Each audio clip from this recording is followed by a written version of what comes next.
এই ভূমিকম্পে বাবায় দৌড় দিছে ছেলেরে থুইয়া। কে দেখেন না এগুলো? কাছে দৌড়, ছেলে পরে দৌড় দিছে, পরে বাবা এগিয়ে এটারে ধরছে। সামান্যই অবস্থা, মানে হাসরের মাঠে কি হবে তার নমুনা, তার নমুনা। কিন্তু কেউ কারো আপন না। কই স্বামী কই স্ত্রী শুনছে লাভ দিয়া দৌড় দাও। আরে আল্লাহ যদি ধরে তুমি দৌড়ে যাবা কই? আর 5টা সেকেন্ড যদি ভূমিকম্পর মেয়াদটা বেড়ে যাইত, আপনি দৌড় দিয়া 5 তলার থেকে নিচে নামবেন। এখানে তো আরো এই দৌড়াদৌড়ি করেও তো অনেকে আহত হয়ে গেছে। আপনি বাইরে গিয়ে দাঁড়াবেন, যদি বিল্ডিং আর একটা পড়ে। অথচ দৌড়াইতেছে, মাথায় কাপড় নাই মহিলারা। কই নামাজ তো ধরেন নাই, যে এত বড় একটা বাংলাদেশের ইতিহাসে বিপদ আসছে, না আর নামাজ ছাড়া যাবে না, আল্লাহর কাছে তওবা করি, ছেলে মেয়ে নিয়ে একটু হালালভাবে চলি, কোনো চিন্তাই তো নাই।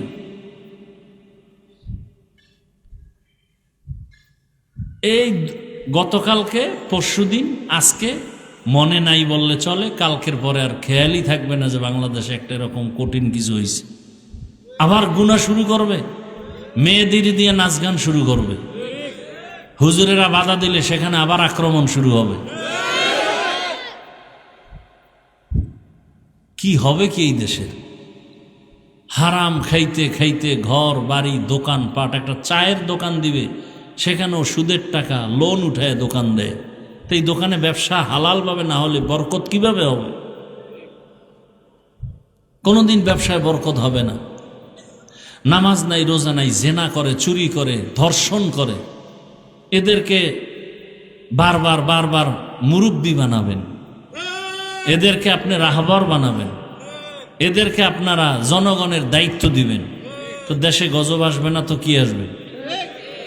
মা বাপ যেমন হবে সন্তানও কি, গাছ যেমন হবে ফল তেমন হবে। ক্ষমতায় যারা বসবে এরা দুর্নীতিবাজ হলে জনগণ তো আরো ডবল দুর্নীতিবাজ হবে। কিসের পিছনে দৌড়াচ্ছেন? মাত্র একটা ঝাঁকি দিয়ে আল্লাহ পাক সতর্ক করছেন, মাস্তানি সব ছেড়ে দেন, তওবা করেন। বাহাদুরি করার ক্ষমতা আমার আল্লাহর, আর কারো নাই। চোর কেমনে বাহাদুরি করে? অন্যের মেয়ের চরিত্র হরণ করে ওই নির্লজ্জ বেহায়া কিভাবে বাহাদুরি করে? দোকানের টাকা চুরি করে যারা খায়, মানুষের ব্যবসায়ীদের উপরে হামলা করে যারা খায়, ওদের খানা তো পায়খানার থেকেও নিকৃষ্ট। ওরা কিভাবে জনগণের দায়িত্ব পালন করবে? ওদের পেছনে কোন লজ্জায় ঘুরেন আপনি? এর মাঝে আবার আর এক আতঙ্ক কি, বাংলাদেশের ইতিহাসে অনেকে টেরই পায়নি, অনুভব করতে পারেনি কঠিন হালাত।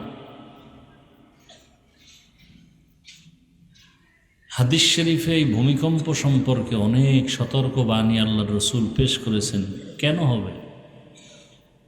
সমাজে যখন জেনা, ব্যভিচারী, অন্যায়, জুলুম, অত্যাচার, আমানতের খেয়ানত, পাপাচার বেড়ে যাবে, এবং সব থেকে মারাত্মক হলো মানুষ পাপ করবে, পাপকে পাপ মনেই করবে না। একটা হলো গুনাহকে গুনাহ মনে করে গুনাহ করা, আর একটা হলো গুনাহকে গুনাহ মনেই করে না, করতেছে গুনাহ যে এটা মনেই করে না। মানুষ যখন এরকম বেপরোয়া হবে, হাদিসে রসুল বলছেন তসবি ছিঁড়ে গেলে একটার পরে একটা যেমন দানা পড়ে, ঠিক আল্লাহর গজব, ভূমিকম্প, পাথরের বৃষ্টি, আগুনের বৃষ্টি, ঘূর্ণিঝড়, সুনামি, প্রচণ্ড, 1 সেকেন্ড লাগে না গোটা দুনিয়া শেষ করে ফেলতে। সব কিছু আল্লাহ বুঝাই দিলেন, যতই বাহাদুরি করো, আসলে তো মূল বাহাদুরি করার অধিকার আমি আল্লাহর, আর কারো না।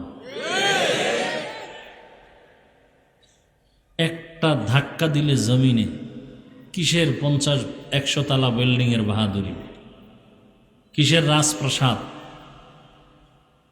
একটা ধাক্কা দিলে সব নিস্তেনাব। ইন্দোনেশিয়ার সুনামি, জাপানে তো অহরহ, নেপালে ভূমিকম্প হয়ে গেল, তছনছ হয়ে গেল সব। আর এত মাথাওয়ালা জ্ঞানীরা সারা দুনিয়াতে আবহাওয়া অফিস পূর্বাভাস বলে ভূমিকম্প কখন হবে। পৃথিবীর crore crore million trillion billion অর্থ ব্যয় করিও কোনো মেশিন আবিষ্কার করতে পারে না যে আগাম সংবাদ দিবে যে ভূমিকম্প হতে পারে আগামীকাল। আজও পর্যন্ত কেউ পারে নাই। টোটালটাই আমার আল্লাহর কুদরতে আটকানো। আপনি 100 তলা বিল্ডিং যদি মাটির নিচে ধসে যায়, যেটাকে বলে ভূমিকম্প, ভূমি ধসে যাওয়া, শরীয়তপুর জেলার নড়িয়া থানা কয়েক বছর আগে, বেশি দেরি না, রাতের বেলা পুরো একটা অঞ্চল, একটা এলাকা পানির মধ্যে, নদীর মধ্যে নিয়ে গেল। আপনি ঘুমে আছেন, যদি পুরো বিল্ডিং ধসে যায় তো কিছু অনুভবই করতে পারবেন না। এই জন্য 1 নম্বর কথা হলো আমাদের তওবা করা উচিত, গুনাহ থেকে বাঁচা উচিত।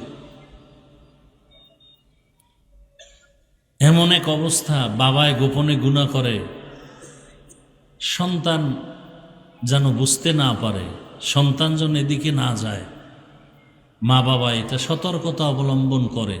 ইদানিং কালে এগুলোও নেই। বাবাও গুনাহ করে, মাও গুনাহ করে, সন্তান করে, পাল্লা দিয়ে করে, প্রতিযোগিতা দিয়ে করে, এবং ফ্রি, যথেষ্ট ফ্রি হয়ে গেছে। মা বাবা সন্তান এতটা ফ্রি যে মোবাইলে টেলিভিশনে নাচ গান দেখবে, কোনো দোষের কিছু মনে করে না। এমন অবস্থা। এতটুকু ফ্রি হওয়ার কারণে কি হয়েছে, বাবা তার মেয়েকে হোটেলের মধ্যে নিয়ে বলে আজকের রাতের জন্য তুমি আমার কাছে মেয়ে না, স্ত্রীর মতো। আমাদের বাংলাদেশের এই হালত, আল্লাহ আমাদেরকে হেদায়াত দান করুন। আজকে ওয়াজ মাহফিল না থাকলে এই জাতির কি হালাত হতো। তাবলিগের খেদমত চলে একটা লাইনে, পীর সাহেবদের খেদমত চলে একটা লাইনে, মাদ্রাসার খেদমত চলে একটা লাইনে, কিন্তু ওয়াজের খেদমতটা সার্বজনীন। এখানে তাবলিগ, মাদ্রাসা, পীর মুরিদির লাইনের মানুষ, জেনারেল লাইনের মানুষ, ব্যবসায়ী, শ্রমিক, চাকুরিজীবী, সমস্ত মানুষ এই ওয়াজের প্যান্ডেলে বসে। এদের সাথে সম্পর্ক তৈরি করা, উলামায়ে কেরামদের এই বন্ধন, এটা সর্বোত্তম একটা বন্ধন, সর্বোত্তম একটা কাজ। এই ওয়াজ মাহফিলের কারণে এখনো আমাদের মধ্যে কিছুটা অনুভূতি শক্তি আছে, না হয়তো মানুষ কেমন যেন এই দেশটা জাহান্নামের আড্ডাখানা হয়ে যেত। আল্লাহ হেদায়াত দান করুন। তা আমি 2-4টি কথা বলার নিয়তে দোয়া নেওয়ার জন্য আসছি। আপনারা অনেকে দোয়া করছেন, আমার শতভাগ বিশ্বাস বাংলাদেশের আপামর জনসাধারণ, উলামায়ে কেরাম কলিজা ভরে দোয়া করেছেন সুস্থতার জন্য, উম্মতের মাঝে দ্বীনের দাওয়াতের জন্য। আল্লাহ পাক সকলের দোয়াকে দায়েমীভাবে কবুল করেন। যারা দোয়া করেছেন আল্লাহ তাদেরকেও দ্বীনের জন্য কবুল করেন।